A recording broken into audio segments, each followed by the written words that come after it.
Good morning team.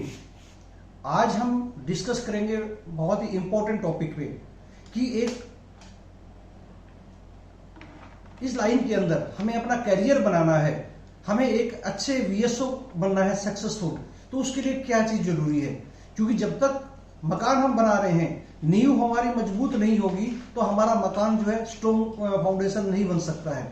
तो strong foundation तभी बनेगा जब मकान की नींव मजबूत है। तो इसी तरीके से वीएसओ के करियर में उसकी स्ट्रॉन्ग फाउंडेशन क्या होती है?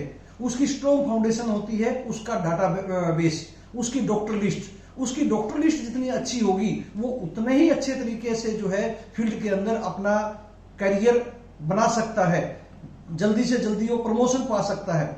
मैं आज आपके साथ डिस्कस करूंगा कि आपने डॉक्टर लिस्ट बनानी कैसी है, डॉक्टर लिस्ट को कैसे हम बनाएं, कैसे हम अपना डाटा प्रिपेयर करें, उसके अकॉर्डिंग हम अपनी डॉक्टर लिस्ट तैयार कर सकते हैं। सबसे पहले आपने एक कॉपी लेनी है जो कि लगभग 100 से 120 पेज की कॉपी होनी चाहिए और 20 से 30 रुपए की आपकी कॉपी होनी चाहिए।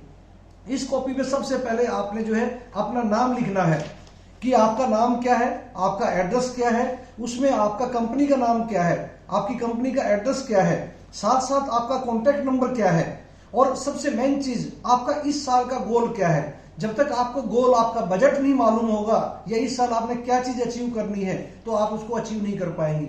साथ के साथ आपको यह भी मालूम होना चाहिए कि मेरे को अब इस बार में कितना इंसेंटिव अर्न करना है। ये सारी चीजें आपने पहले पेज पे लिखनी है। इसके बाद हम चलते हैं नेक्स्ट पेज पे, और ये जो भी आप डॉक्टर लिस्ट बनाएंगे ये दोनों कंप्लीट पेज पे बनेंगी। इसके अंदर कुछ पॉइंट दिए गए हैं जो जरूरी है, ये फुल पेज पे बनेगी। सबसे पहले आपके पास सीरियल नंबर होना चाहिए, उसके बाद name of customer, name of customer के साथ साथ स्टेशन, उसकी पोस्टिंग कहां पे है, वो कहां पे वर्किंग करता है, साथ में रेजिडेंशियल एड्रेस, वो रहता कहां है, क्योंकि हो सकता है हॉस्पिटल में ना मिले तो उसको घर पे जाकर के हम उसकी कॉल कर सकते हैं। साथ में उसका कॉन्टैक्ट नंबर क्या है, हमें ये मालूम होना चाहिए कि हमारे डॉक्टर की डेट ऑफ बर्थ क्या है, उसकी डेट ऑफ एनिवर्सरी क्या है, किस कैटेगरी का डॉक्टर है, ए क्लास कैटेगरी में आएगा, बी क्लास, सी क्लास, ये आपने जैसा वो बिजनेस प्रोवाइड करा रहा है उसके अकॉर्डिंग फिल करनी है। साथ में आपने देखना कि प्रोडक्ट फोकस, हम उससे कौन सा प्रोडक्ट लिखवाना चाह रहे हैं, आप उससे किस प्रोडक्ट पे फोकस करेंगे वो लिखना है। साथ में आपने रिमार्क लिखना है।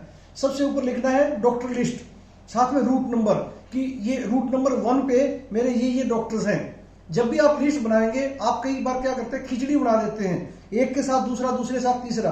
एक सीरियल नंबर 1 लिखा, 3 लाइन छोड़नी है आपने, 1 2 3, फिर 2, फिर 1 2 3 3। एक पेज पे सिर्फ 4 ही डॉक्टर का डाटा होना चाहिए। बीच में स्पेस क्यों है? एड्रेस का आपका एक लाइन में हो सकता है कंप्लीट आए ना आए, उसका स्टेशन की डिटेल आए ना आए, या कोई भी ऐसी इंफॉर्मेशन हो सकती है जो एक पेज पे ना आए, तो खिचड़ी नहीं बनेगी, साफ सुथरा डॉक्टर का डाटा बनेगा। 6 इस पे होने के बाद आपने नेक्स्ट पेज पे जाना है, फिर उसमें शुरुआत करनी है 7 8 9 10 11 12। अमूमन रूट के ऊपर 8 से 10 या 12 डॉक्टर ही होते हैं। 12 डॉक्टर आपने के इस रूट में आ जाएंगे। 12 डॉक्टर आने के बावजूद भी आपने क्या करना है, एक प्लेन पेज छोड़ना है ब्लैंक। वो इसलिए कि हो सकता है कल को रूट और ऐड करने पड़ जाए तो आप लाइन लगा करके फॉर्मेट बना करके इसको छोड़ सकते हैं। इसके बाद हम चलते हैं अगले पेज पे, जिस पे हमारा रिटेलर की लिस्ट होगी। रिटेलर की लिस्ट में क्या क्या चीजें जरूरी हैं, वही serial number, name of retailer, medical store का नाम क्या है, वो कौन सी जगह पे है, कौन से सिटी में है, कौन से गांव के अंदर है, फिर जो दुकान के ऊपर ओनर है उस ओनर का नाम क्या है, उसका कॉन्टैक्ट नंबर क्या है। अभी तक किसी ने भी मेडिकल स्टोर वाले के date of birth, date of anniversary नहीं लिए होंगे, तो उसकी डेट ऑफ बर्थ भी आपने लेनी है, डेट ऑफ एनिवर्सरी भी आपने नोट करनी है। इसके साथ साथ किस क्लास का डॉक्टर है, रिटेलर है, कि उसकी क्लास कौन सी है, मतलब ए क्लास, बी क्लास, कितना उसके पास स्टॉक लिक्विडेट हो रहा है। आपने सेल्स पर डे लिखनी है, ऑन एन एवरेज आप उसके पास घंटा 2 घंटा बैठे, आपको आइडिया हो जाता है इसकी कितनी सेल है, या बातों में पूछ सकते सर यहां पर डे आपकी कितनी सेल होगी, सेल पर डे। इसके बाद सबसे इंपॉर्टेंट है कौन कौन सा स्टॉकिस्ट उसके पास गुड्स देने के लिए आ रहा है, ताकि आपको मालूम होगा कि कौन कौन सा स्टॉकिस्ट यहाँ पे सप्लाई करता है, तो एक आपको इजी हो जाएगा वर्किंग करना। इसके साथ साथ ऊपर आपने लिखना है स्टॉकिस्ट सप्लाई डे, क्योंकि कुछ एरिया के अंदर जो स्टॉकिस्ट सप्लाई करते हैं उसका डे फिक्स है कि मेरे को रोहतक से महम में जाना है तो मंडे को ही जाना है, रोहतक से सांपला जाना है तो ट्यूसडे को जाना है, रोहतक से कलानौर जाना है तो वेडनेसडे को जाना है। तो इस तरीके से आपके स्टॉकिस्टों का भी एक डे फिक्स होता है, तो उस रूट पर वो किस डे को आता है। तो जिस दिन स्टॉकिस्ट जाता हो उससे 2 दिन पहले आपने प्लानिंग करनी है, ताकि जो वहां से ऑर्डर मिले आपका स्टॉकिस्ट के पास आपने उस ऑर्डर को दे दिया और वो रिटेलर के पास पहुंच सके। इस तरीके से आपने रिटेलर की लिस्ट तैयार करनी है। और साथ के साथ इसमें भी आपने ऐसे ही करना है, एक रिटेलर का नाम लिखा, 1 2 3 3 लाइन छोड़नी है, फिर दूसरा, तीसरा, चौथा, पांचवा, छठा, एक पेज पे 6 से ज्यादा रिटेलर की डिटेल नहीं आनी चाहिए। इसके साथ साथ आपने यहां भी सेम काम करना है, एक पेज फिर से छोड़ना है ताकि रिटेलर की लिस्ट लंबी हो तो आप अगले पेज पे इसको ऐड ऑन कर सकते हैं। अब सबसे इंपॉर्टेंट लिस्ट और जो है आपने बनानी है वो बनानी है फार्मर लिस्ट। फार्मर लिस्ट आपकी सबसे इंपॉर्टेंट है, क्योंकि कस्टमर आपका जो है वो एंड कंज्यूमर कौन है, वो एनिमल है। एनिमल लेकिन अपने आप नहीं बताएगा, उसका इन्फ्लुएंसर कौन है, वो फार्मर है। तो आप प्रोडक्ट तो एनिमल को खिलाएंगे, लेकिन फार्मर उसका बताएगा कि मेरे को यूज करना है या नहीं करना है, क्योंकि एनिमल बोलकर नहीं बताएगा। उसके लिए हमें फार्मर का डाटा कैसे तैयार करना है, सबसे इंपॉर्टेंट काम है। Serial number, name of farmer, कि किसान का नाम क्या है, विलेज कौन से गांव में है, उसका कॉन्टैक्ट नंबर क्या है, सबसे बातों में हमें पूछना है उसके पास नंबर ऑफ एनिमल कितने हैं। फिर नंबर ऑफ एनिमल हमने पता कर लिया, उसके बाद दूध देने वाले एनिमल कितने, नंबर ऑफ मिल्किंग एनिमल्स।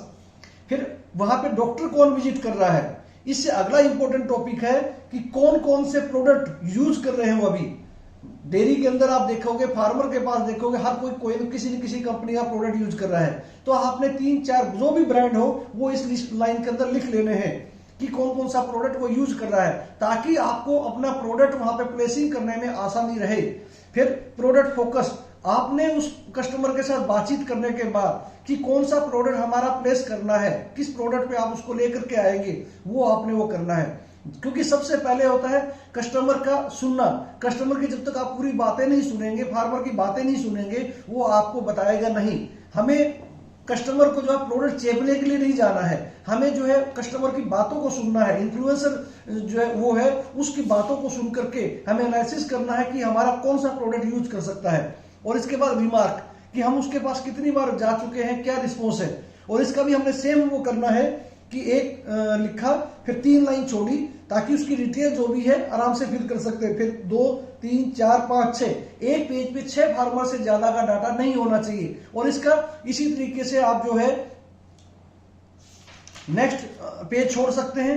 जब रूट नंबर 2 का डाटा तैयार करेंगे तो ये इतने पेज आपके बीच में होने चाहिए, ताकि एक रूट के ऊपर आप जब भी तैयार करेंगे तो आपके मान के चलिए कि 7 से 8 पेज उसमें यूज हो जाएंगे।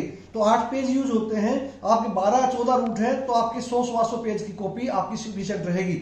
ये चीज आपने वो करनी है। Thank you so much.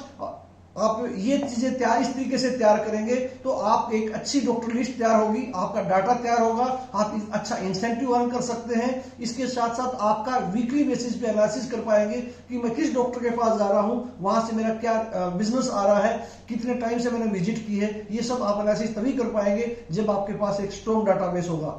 Thank you so much.